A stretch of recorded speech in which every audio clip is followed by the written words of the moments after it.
Hi, I'm Vimala, and today is May 29th. Tomorrow is Memorial Day, and it's also a day that we're mourning the loss of more children and teachers killed, and a generation or more people traumatized by gun violence in our country. So it's most of us have heavy hearts, I think. And because of that, before I start reading from Becoming Your Own Therapist, which is the book by Lama Yeshe that I've been reading, we're getting close to the end. But I'd like to start with a meditation, and the topic is on a meditation on gratitude and joy. And I think I've done it before with this group.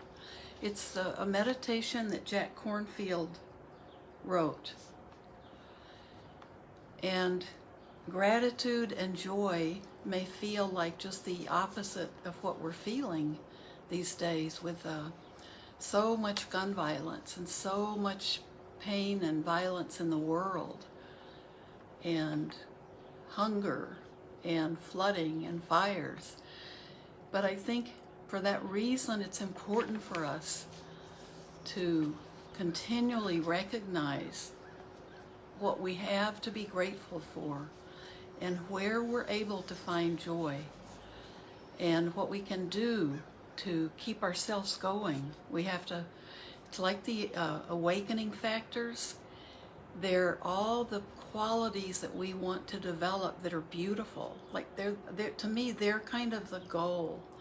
We're getting rid of defilements in our mind, and we're working on being the best person we can be. And sometimes we need some little signpost of progress that might include more gratitude, more joy in our lives, reasons to be working so vigilantly on ourselves and trying to change our habit patterns maybe, or change change our mind and let go of attachment, which we're always trying to work with. And we need to know that there are rewards for the work we do. We need to know, why are we doing this? So let's begin with this. It's not a long meditation, but it's kind of wordy, but I'd like to do it before we read, and then we can read. So this is a meditation on gratitude and joy, and I'm reading because it's Jack Kornfield's. I'm going to read his words in gratitude for his practice and his teachings. So let your body be relaxed.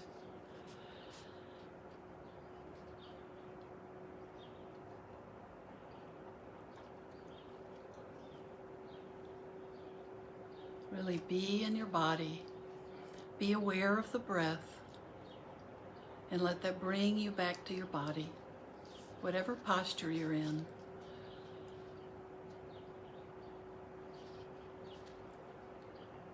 Feel yourself as you settle into the breath and you're relaxing your physical body. You might want to start with a few deeper breaths in and out.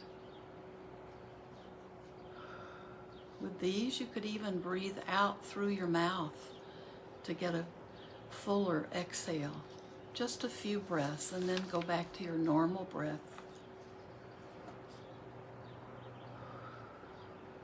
We're all carrying a lot of stress these days, and probably a degree of sadness, if we're honest with ourselves, just about the conditions we see in the world, and feeling hopeless about what we can do to change things.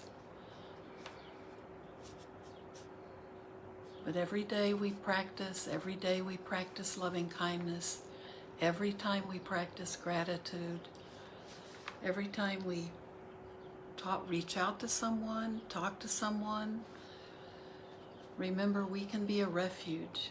We can be It's being part of the solution. So just be with your breath and just listen to the words, but just let your focus be on the breath and relaxing your body.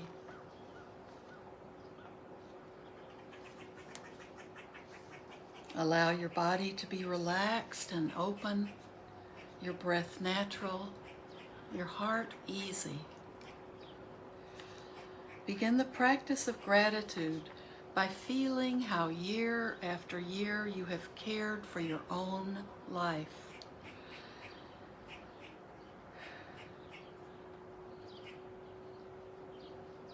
Now let yourself begin to acknowledge all that has supported you in this care.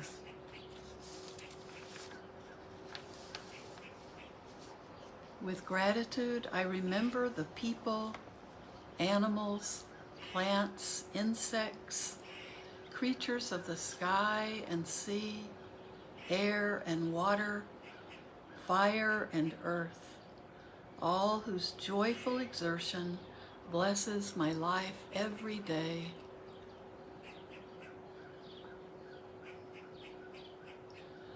I offer my gratitude for the safety and well-being I have been given. I offer my gratitude for the blessing of this earth I have been given.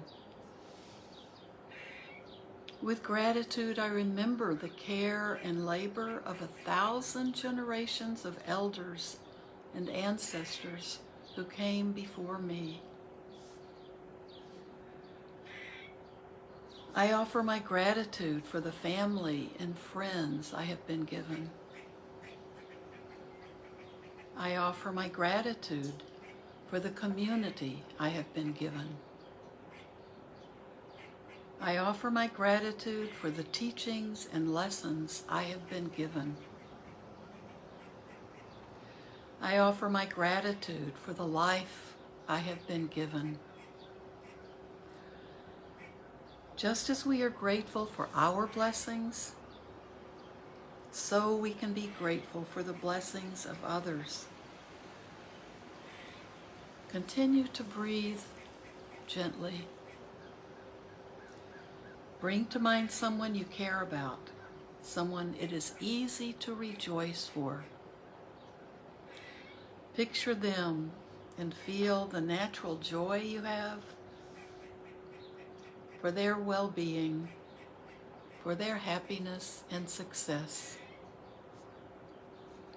With each breath, offer them your grateful, heartfelt wishes.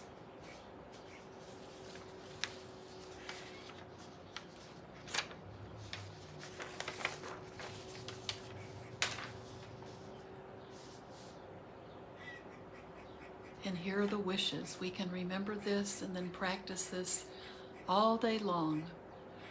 May your happiness increase.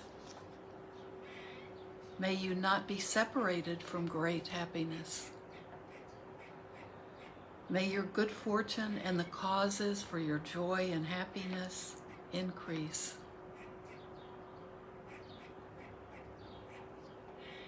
Sense the sympathetic joy and caring in each phrase.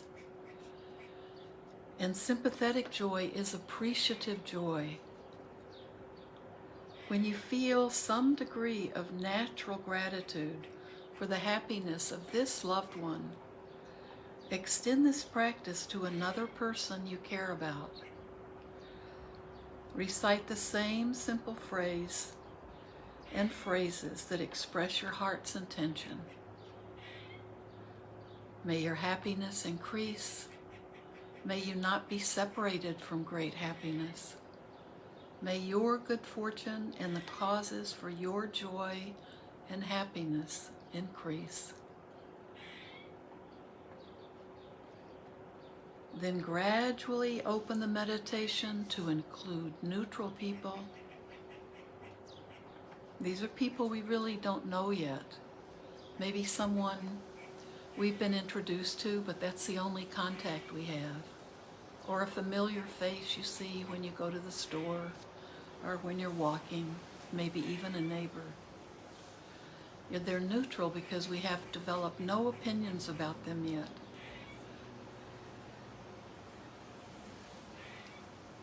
To this neutral person, we can say, may your happiness increase. May you not be separated from great happiness.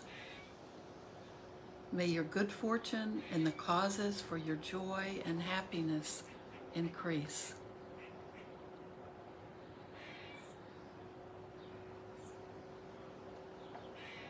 And then gradually open further to include difficult people,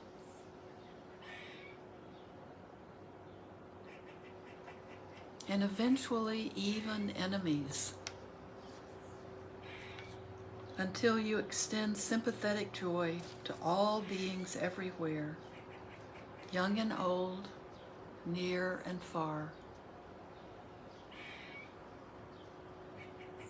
Practice dwelling in joy until the deliberate effort of practice drops away and the intentions of joy blend into the natural joy of your own wise heart.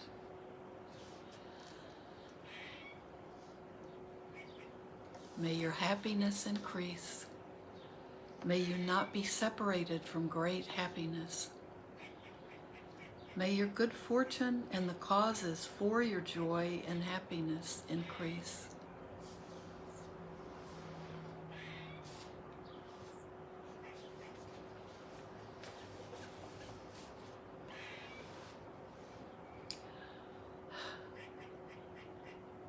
So thank you.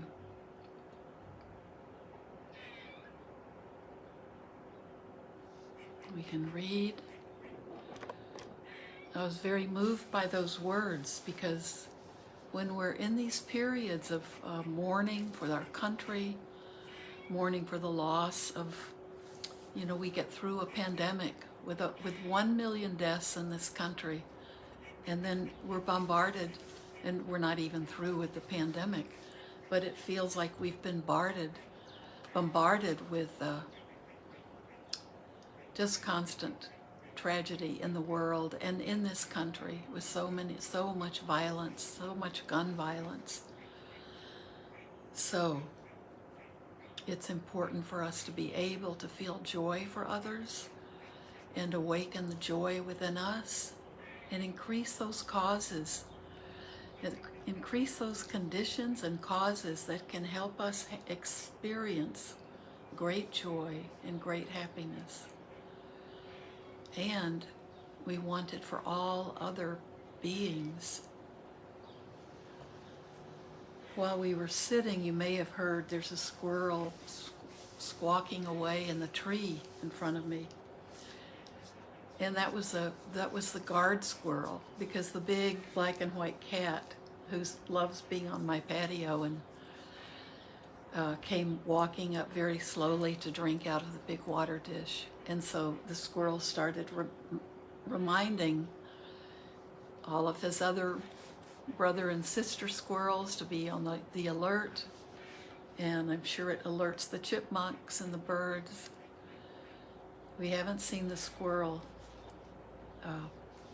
attack any animal, at least right here, because I think there's a good squirrel patrol.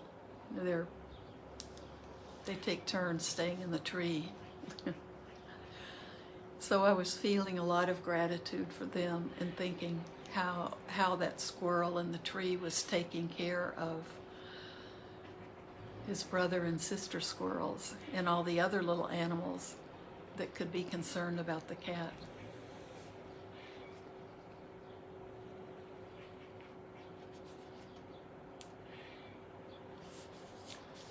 So we are still reading the Q&As from his talk, which was all Q&As. So the talk was a Buddhist approach to mental illness. And he is giving this talk at Prince Henry's Hospital in Melbourne, Australia in 1975. So I'm sure he's talking to a lot of just regular lay people, but a lot of probably hospital staff.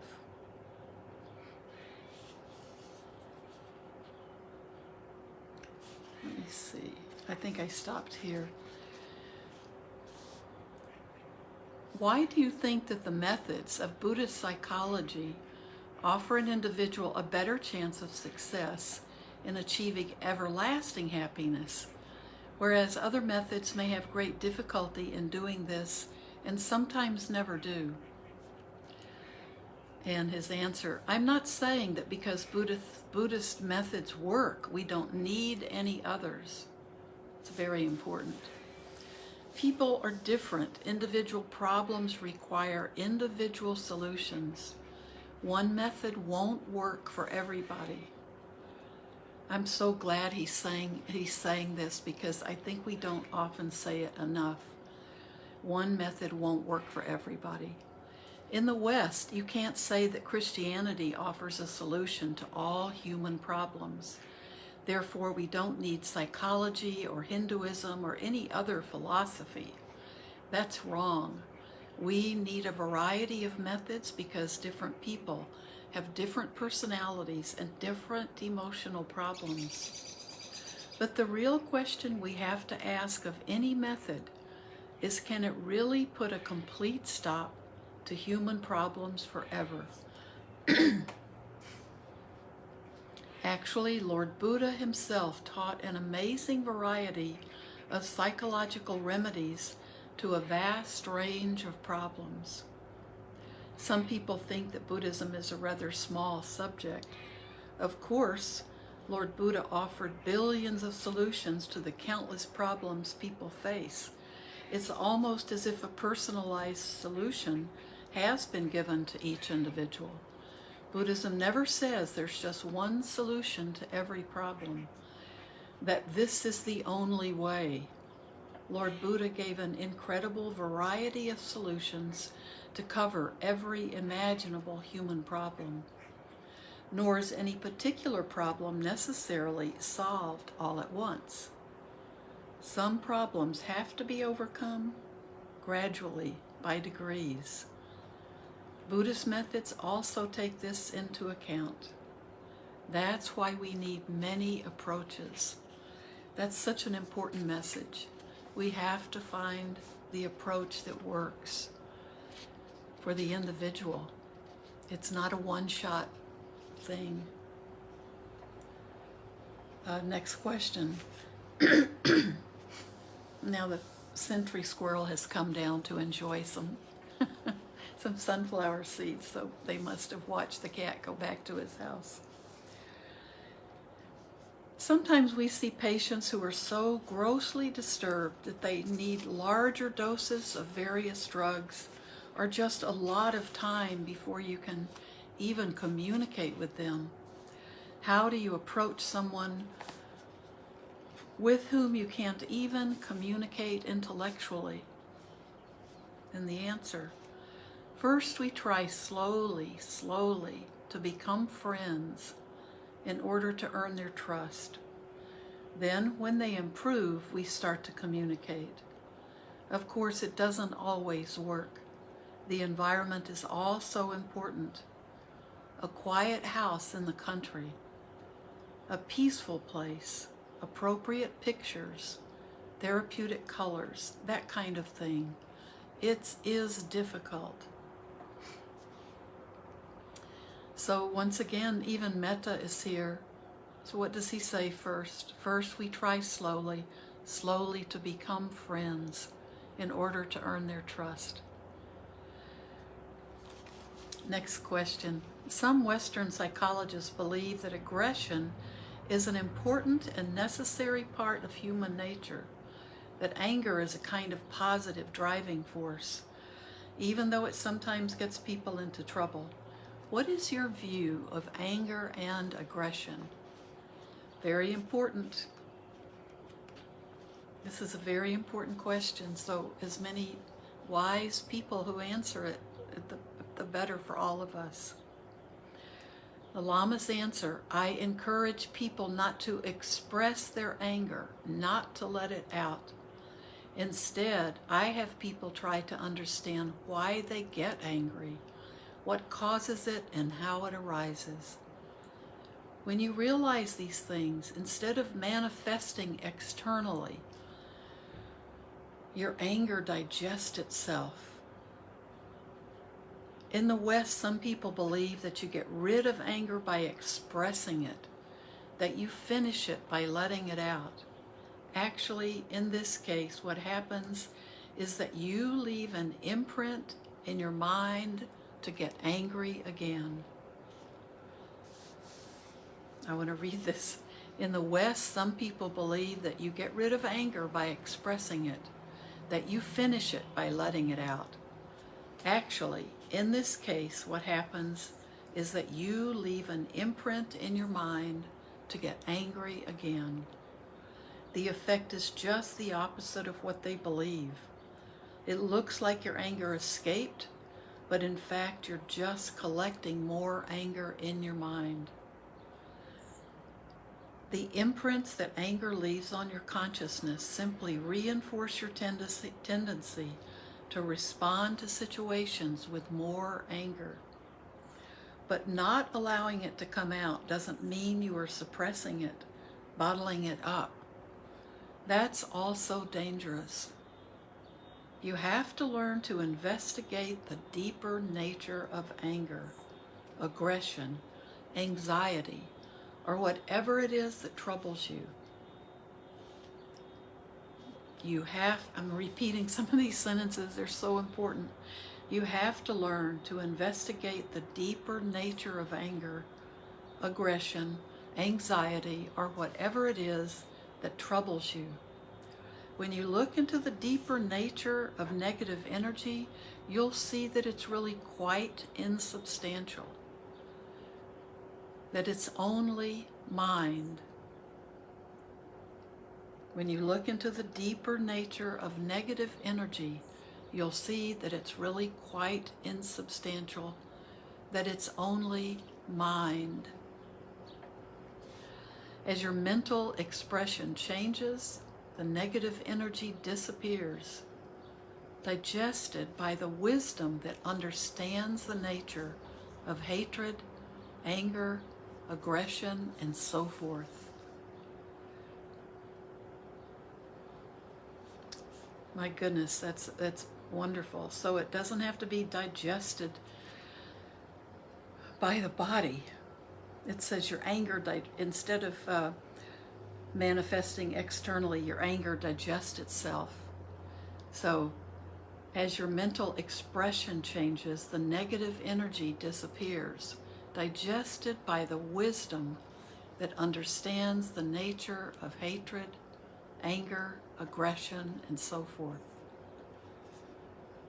That's just incredible. He's just so direct and beautiful, isn't he? It's so true. Where did the very first moment of anger come from? The anger that left imprint after imprint after imprint. The Lama's answer: anger comes... Here's the answer. Anger comes from attachment to sense pleasure. Check up. It means check up yourself.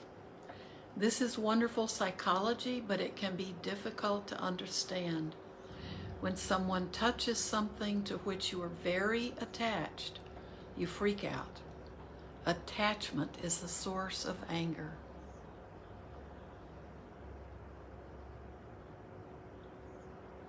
And then Dr. Gold there in Australia says, well, Lama, thank you very much for coming and visiting with us. It's been very, very interesting. He says, thank you so much. I'm very happy to have met you all. This connection between anger and attachment is so important.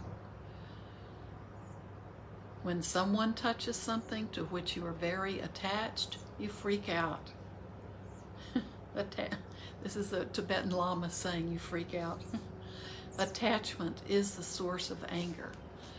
And we know that attachment is also What binds us to this endless plane of samsara? It's attachment that keeps us from being able to wake up. And attachment is what we are doing when we study the Four Noble Truths. We know that the source of our suffering is that desire, that craving that so quickly leads to attachment. And this is the attachment for things that bind us to the earth. So sense pleasure. It's not the attachment from being a good and safe parent, not the attachment like the squirrel has of warning his family and his neighborhood of the cat. It's the attachment to the sense pleasures in our life. Sometimes this was the topic in the Q&A at the temple yesterday. The monks led a Q&A, and it ended talking about this very thing, that attachment is the source. It's the source of our suffering.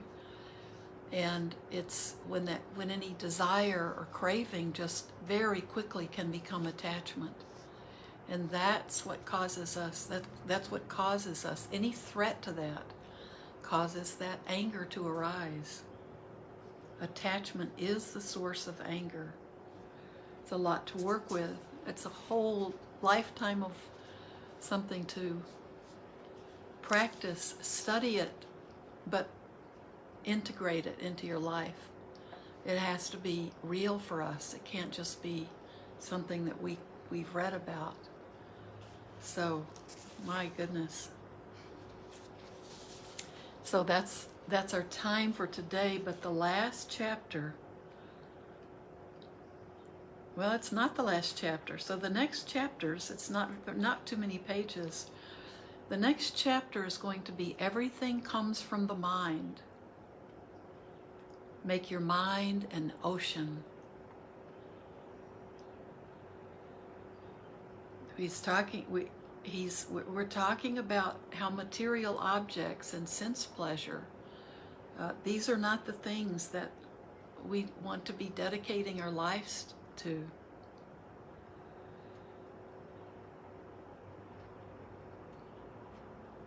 Your mind is an ocean. So this is telling us, and then he has the beautiful Q&As at the end of that. And let's see if there's another chapter after that. Make your mind an ocean is a pretty wonderful way to leave it, to end it, right? No, then the last of the section is talking about his legacy, and he created the foundation for the preservation of the Mahayana tradition. And I've encountered those in Northern California, but it's kind of a branch of the Tibetan Western, I think especially Western Tibetan. But this is wonderful. What a wonderful teacher he is. And all of this is not designed to talk to one sect of one specific branch of Buddhism. He continues to say how universal this is. And this is psychology. This is good for human beings. You don't have to be any particular religion or faith or practice or conviction to see the truth in all of this. So everything comes from the mind, and we can make our minds an ocean. Then it can contain everything. So I'm excited to continue reading this.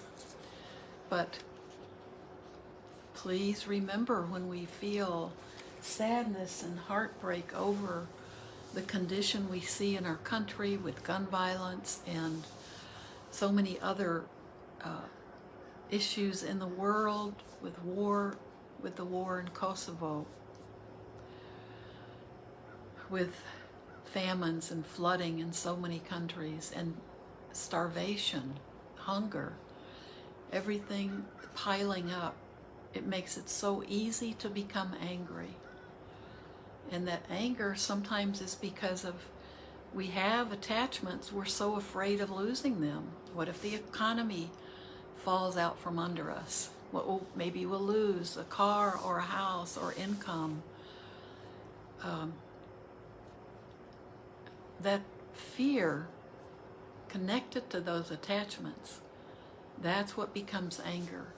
So we have to learn to look deeper, and we have to learn to work with anger a different way. So I think what he said is just perfectly wonderful for all of us. So may everything we do and say and think today be done not only for our own benefit, but for the benefit and refuge of all sentient beings, all living beings everywhere. And may all of you have a beautiful Memorial Day. Be safe, and if you have to work, my son has to work because his restaurant is open, and I know so many other people have to work, but as a I used to have to work because I had to take pictures of parades and all kinds of things, but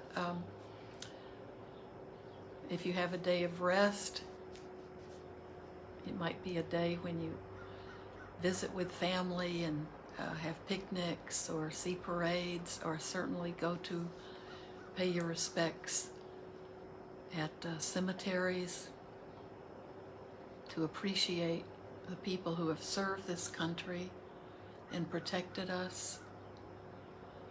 So